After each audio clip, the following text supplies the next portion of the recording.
Let's take this week and explore worship.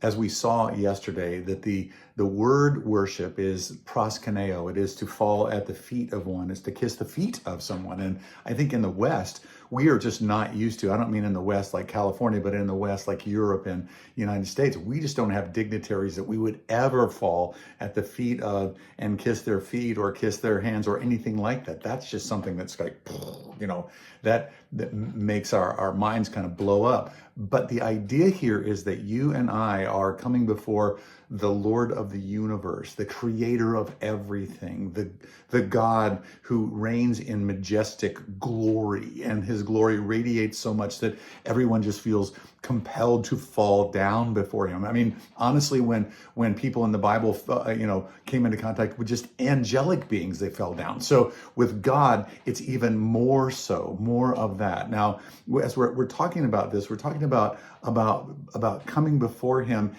for all kinds of different reasons and all kinds of different dimensions. You've got, and we'll experiment with this and talk about this some this week, but we've got this idea that we're going to kneel down before God and physically perhaps kneel down before God, and we're going to bring him our offering. We're going to bring him our worship. We're going to bring him our adoration, our respect, our reverence, our awe. And as we do that, something changes in the equation of the human soul. Something changes as we are awestruck by the Lord. Now, perhaps you've felt this before by even just, looking out over the ocean and thinking of what a tiny toothpick that you are in comparison to the vastness and the power of this body of water in front of you. And that's the kind of dynamic that we have when we're talking about worshiping God. We bow down to him because he is greater. He is enormous. He is majestic. He's glorious. He's radiant.